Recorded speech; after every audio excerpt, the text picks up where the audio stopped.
ሁለት ሰው ቀጥሬ ሁለት ሰው ሲያላግጥብኝ you think life is fair? ተውኝ ጋይስ። ይሱም እየጠበቅኩ ለአንተም አንድ ሰዓት ሰጣል። አንድ ነገር እንድታውቁልኝ ፈልገው ይሱም ዛሬ ጠብቀዋለሁ አይደል? ከእንግዲህ ለምወስዳቸው እርምጃዎች አትታዘቡ። ጨርሻለሁ። እሺ ሙሽራውም ይሄ ፌክ ኤአይ ሙሽራ ኤአይ ጌም ምናምን በኤአይ ተቀራርበሽ ትሄጃለሽ። 2 PM ላይ ጌም እንጀምራለን። ሌትስ ጎ። ከሰሞኑ እጅግ ብዙዎችን ያነጋገረ አንድ ክስተት ነበረ።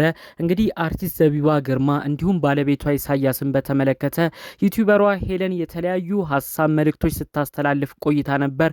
በተለይም ደግሞ እንግዲህ ቬሎ ቀደም አድርጋ በመልበስ እኔ ኢሳያስን ላገባበት የነበረው ቬሎ ይሄ ነበር በማለት ብዙ መልእክቶችን ተናግራ ይህንን ቬሎም በጌሟ ቀን ቅዳሜ በሚኖራት ከዮዳብ ጋርም በምታረገው የቲክቶክ ጌሟ ቀን ላይ እንግዲህ ያንን ቬሎ እንደምትቀድ ከእንግዲህ ስለነ ኢሳያስ ስለነ ዘቢባም እንደማትናገር ለአንዴና ለመጨረሻ ጊዜ ግን በዛ የቲክቶክ ጌሟ ላይ ኢሳያስም ተገኝቶ እዛው ቤቷ ላይም ገብቶ የተለያዩ ነገሮችን ልትጠይቀውም እንደምትፈልግ አስቀድማ ስትናገር ነበር። ታዲያ በቲክቶክ ላይቭ ላይ ብዙዎች ይህንን ቀን ለማየት በዛ የቲክቶክ ላይቭ ላይ ብዙ ሰው ተገኝቶ ነበረ።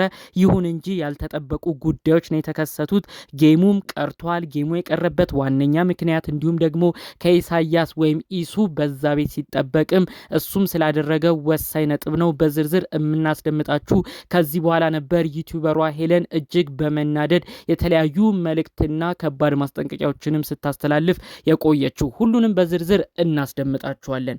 ሰላም ጤና ይስጥልን ውድ የሀገሬ ልጆች፣ በተለያዩ ዓለም ሀገራት የምትገኙ በያላችሁበት ሀገር ሰላማችሁ ይብዛልኝ። ዛሬም አዳዲስ በሆኑ ጉዳዮች ብቅ ብለናል። ለዚህ ቻናል አዲስ ከሆናችሁ ሰብስክራይብ በማድረግ ሁሌም እንለቃችሁ ቪዲዮዎች እንዲደርሱ ይሁን። ቀጥታ ሚዘኑ ወደመጣ ነው ዝርዝር መረጃዎቻችን እናመራለን። እንግዲህ ዩቲዩበሯ ሄለን የተለያዩ የጌም ማስታወቂያዎቿን ቲክቶክ ላይቭ ላይ ልታካሂድ የነበረውን የጌም ሂደት በተመለከተ በተለያዩ ቦታዎች መልእክት ስታስተላልፍ ነበር። በዛው የቲክቶክ ጌሟ ቀንም እንግዲህ ኢሳያስን የተመለከቱ ጉዳዮችን ለአንዴና ለመጨረሻ ጊዜ ተናግሬ ከእንግዲህ ስለነዚህ ቤተሰቦችም አላወራም እያለች አስቀድማ ስትናገር ነበር። ይህን ጉዳይ አስመልክቶ እንግዲህ ብዙዎቻችን እንደምናስታውሰው ኢሳያስ ወይም የዘቢባ ባለቤት የሆነው ኢሱ መልእክትን አስተላልፎ ነበር። ይችል ግለሰብ እንደማያቃት በልጆቹ እየማለ መልእክትን ተናግሮ በመቀጠልም እንደዚህ የሚደረጉ ነገሮች ለተለያዩ ቢዝነሶች ለቲክቶክ ጌሞች የሚደረጉ ጉዳዮች ናቸው፣ እባክሽ እኔን ከእንደዚህ አይነት ጉዳይ አውጪኝ፣ ብዙ ሰው እንዲሰበሰብ የሚደረግ ጥረት ነው እያለ መልእክት ሲያስተላልፍ ነበር። ታዲያ እንግዲህ ዩቲዩበሯ ጠቅለል አድርጋ በቲክቶክ አካውንቷ ብዙ ሰው እንዲጠብቃት ነው አስቀድማ ስትናገር የነበረው። እንግዲህ ጌሙን ያላያችሁ ሰዎች ትንሽ ገለጻ ጠቅለል አድርጌ ልንገራችሁ። ጌሙ እንግዲህ ሊካሄድ የነበረው በኢትዮጵያ ሰዓት አቆጣጠር 5 ሰዓት ላይ ነበረ። ታዲያ በተለያዩ ዓለም ሀገራትም ይህ የሰዓት አቆጣጠር ተቀይሮ ለብዙ ሰዎች ቀደም ብሎ ሲተዋወቅ ነበር። ጌሙም ሊካሄድ የነበረው ከቲክቶከሩ እዮዳብ ጋር ነበር። ታዲያ እንግዲህ በዩቲዩበሯ በቲክቶከሯ ሄለን ቤት የተለያዩ የእሷ ደጋፊዎች በመግባት ያንን ቤት ብዙ ሰው እንዲመለከተው ታፕታፕ እያስደረጉ ሼር እያስደረጉ ቆይተው ነበረ። ታዲያ እንግዲህ ጌሙም ሊጀመር ደቂቃዎች ሲቀር እንግዲህ ሌላ ተፋላሚ የሆነው ቲክቶከር እዮዳብ እኛ የያዝነው የሰዓት ቀጠሮ በኢትዮጵያ ሰዓት አቆጣጠር 6 ሰዓት ላይ ነው፣ 5 ሰዓትም ጌሙን አንጫወትም እያለ እሱ ደግሞ ለወዳጅ ለአድናቂዎቹ ሲናገር ነበረ። ታዲያ እንግዲህ እዛም ቤት ያሉ እዚህም ቤት ያሉ የተለያዩ ሰዎች ሀሳብ አስተያየት ከዚህ ወደዚህ እየሄዱ ኮመንት ይጽፉ ነበር። ብዙዎች ታዲያ ቲክቶከሯ ዩቲዩበሯ ሄለን ቤት በመግባት እዮዳብ ሰዓት ቀይሯል፣ ጌሙም ሰዓት 6 ሰዓት ነው ብሏል፣ አንቺ በተዘጋጀሽበት ሰዓትም ይህ ግለሰብ አይገኝም፣ በሌሎች ሰዎች ተመክሯል ያንቺን ጉዳይ ለማክሸፍ ጠቃላዩም አንቺን ለማናደር ነው እንግዲህ እዮዳብም እየሰራ የሚገኘው እያሉ እንግዲህ ብዙዎች ኮመንት ሲያረጉላት ነበር። ከዚህ በኋላ ነው እንግዲህ ቲክቶከሯ ዩቲዩበሯ ሄለን ያለኝን ጌም አቋርጫለሁ፣ 6 ሰዓት ላይም ጌሙን አላደርግም፣ ከእዮዳብ ጋርም እዚህ ጋር ያበቃል፣ በተባባልንበት ሰዓት አልመጣንም በማለት እንግዲህ የእሷ ወዳጅ አድናቂ የሆኑ ሰዎች ግን በዛው የቲክቶክ ላይቭ ላይ እየተመለከቷት የነበሩ ሰዎች ጌሙንም ባላካሄድ እኔን አክብራችሁ የመጣችሁ ስጦታውን ስጡኝ በማለት እንግዲህ ብዙ ስጦታዎችን ስትቀበል ተመልክተናታል። ብዙ አንበሶች ክሶችም ሲወርዱላት ነበረ። አሪፍ የሚባል የኮይን ጊፍትም የሰበሰበችበት የቲክቶክ ጌም ጨዋታው ነው ተብሎ ነው እንግዲህ በተለያዩ ቦታዎች ላይ ሲሰራጭ የነበረው። እንግዲህ ይህንን ጉዳይ አስመልክቶ በሌላ በኩል የሚገኘው እዮዳብ የሁሉ የተለያዩ ሴራዎች ነው ሲሰሩ የነበረው። አርቲፊሻል ኤአይን እየተጠቀሙ የቲክቶክ ላይቭዋን ብዙ ሰው እንዲመለከት አማዊ የሆኑ ሰዎችንም ጭምር እነሱ ቤት በመግባት እንግዲህ ኢሳያስ የተባለውን ግለሰብም ሁሉ አውቃለሁ እያለች ያስተዋወቀችው የጌም ጨዋታ ነው። ስለዚህ በእንደዚህ አይነት ጌም ላይ ራሱ እኔ ቦታዬ አይደለም እያለ ነው ሲናገር የቆየው ማለት ነው። የተለያዩ ኤአይዎች እየተፈጠሩ ይሄ ሰሞነኛው ይለቀቁ የነበሩ አርቲስት ዘቢባ ባለቤት የሆነው ኢሳያስንና ሄለንን አንድ ላይ እያጣመሩ የተለያዩ ሰዎች እየለቀቋቸው ነበረ የድሮ ፎቶቸው እያሉ።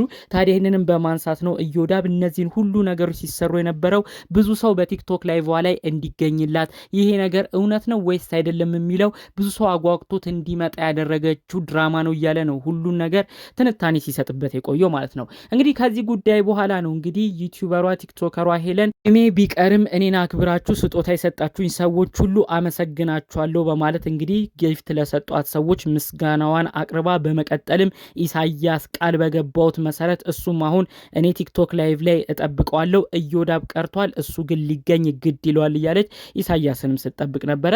እንግዲህ ኢሳያስ አስቀድሞም እዚህ ቤት ላይ ሊገባ እንደማይችል በሱ በኩል ያሉ ወዳጅ አድናቂዎቹ ሲናገሩ ነበረ። የሆነውም ክስተት ይሄ ነው።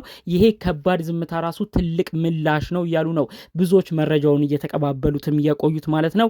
ኢሳያስ እዛ ቤት ቢገባ ነበር የሚገርመን። ብዙ ነገር ሲባልበት የነበረበት ቤት ላይ አይገባም። እዛ ለመግባቱ ራሱ ለሷ ትልቅ መልስ ሊሆን ይገባል። ለካ ዝምታ ራሱ እንደዚህ ያናድዳል እያሉ ነው እንግዲህ የኢሳያስ ወዳጅ አድናቂዎች ራሱ በተለያዩ ቦታዎች ላይ ኮመንት ሲያደርጉ የነበረው። እንግዲህ እነዚህን ጉዳዮች አያይዛ ነው ዩቲዩበሯ ቲክቶከሯ ሄለን ቀደም ብዬ ጌም ልጮት የነበረው እዮዳብ ቀርቷል፣ ከተለያዩ ሰዎች ጋር ተማክሮ እኔን ለመጣል ሞክሯል፣ መቀጠልም ኢሳያስ ወይም ኢሱንም ጠብቄው ነበር እሱም ቀርቷል፣ ስለዚህ ከእንግዲህ ለማደርጋቸው የተለያዩ እርምጃዎች ማንም እንዳያስቆመኝ እያለች ነው እንግዲህ ብዙ ንግግሮችን ስትናገር የነበረው ማለት ነው። እንግዲህ ይህን ክስተት አስመልክቶ ብዙ ሀሳብ አስተያየቶች እየተነሱ ቆይተዋል። አሁንም ይሰጣሉ። ከዚህ በኋላም ደግሞ በተለይ በቬሎ የመጣችበትን ሁኔታም አስመልክቶ ብዙዎች ከዚህ በኋላ ብዙ ነገር ሊሉ ይችላሉ። ጠቅለል ባለ መልኩ ግን በውስጥ አንድ እህቴ ስላደረሰችኝ ወሳኝ መልእክት በዚሁ መልእክቱን ላስተላልፈላችሁ።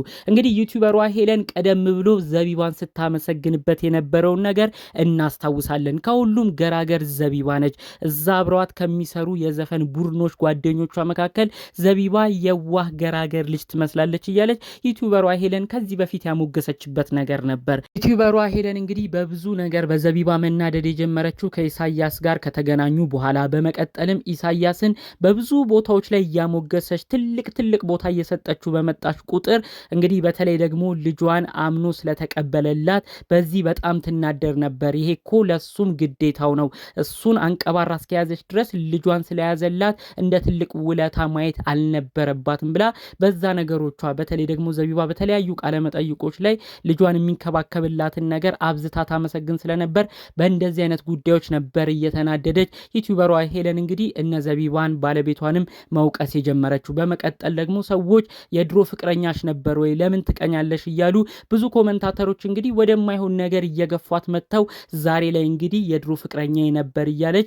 በቲክቶክ ጌም ላይም ይህንን ነገር ይፋ አወጣለሁ ብላ ሰዎች እንዲሰበሰቡበት ምክንያትም ያደረገችበት ሂደት ይመስላል እያለች ነው እንግዲህ ተንተን አድርጋ በውስጥ መልእክቶችን ስታደርሰን የነበረው። አጠቃላም ይህንን መልእክቷን ነው በስተመጨረሻ የነገረችን። አሁንም ቢሆን እንግዲህ ዩቲዩበሯ ሄለንንና ዘቢባና ባለቤቷን የሚያገናኛቸው ያን ያህል ነገር አይኖርም። አንዳንድ እልሆች መጋባት በተለይ ደግሞ ዘቢባና ባለቤቷ አንዳንድ ቦታ ላይ እየወጡ የሚናገሩትን ነገር እየተከተለች በዛም በመናደር ነው ዛሬ የደረሱበት ደረጃ ያደረሳቸው። ስለዚህ እነዚህ ግለሰቦች ከባድ መዛዛት ውስጥ መግባት የለባቸውም። ዩቲዩበሯ ሄለንም እንግዲህ እነዚህን ሰዎች ሌሎች ነገር ከምትዝትባቸው የተለያዩ ሰዎች እነዚህ መካከል ገብተው በተለይ ደግሞ ኢሳያስ ቤት የነበሩ ሰዎች እሷን ቤት እየገቡ ሲመካከሩ ስለምናይ እነዚህ ሰዎች በአጠቃላዩ በጥሩ ነገር እንዲያስማሟቸው እንዲያስታርቋቸውና ዩቲዩበሯ ሄለን ከዚህ በኋላ የምትተውንም ነገር ትታ ከነዚህ ሰዎች ጋር እርቅ ሰላም ቢወርድ መልካም ነው ስትል ነው እንግዲህ ስለ ጉዳዩ ተንተን አድርጋ መልእክት መረጃዎቹን እያደረሰችን ማለት ነው። እኛም ደግሞ በትልቁ የደገፍነው ሀሳብ ስለሆነ ነው ጠቅለል አድርገን መልእክቱን በዚሁ አያይዘን እኛም የነገርናችሁ። እንግዲህ ዩቲዩበሯ ሄለን ከነዘቢባ ጋር ያላትን ነገሮች ሁሉ ትታ በእርቅ የምናይበት ነገር ተፈጥሮ እነዚህ ሰዎች ሚዲያ ላይ ከዚህ በላይ ጦርነት ባያካሂዱ መልካም ነው ብዬ አስባለሁ። ቀለል ባሉ መረጃዎችም ለዛሬ ይዤ የመጣሁት ይህን ይመስል ነበር። በሌሎች ቪዲዮዎች እስክንገናኝ ሰላሙን ሁሉ ተመኘውላችሁ። ሰላም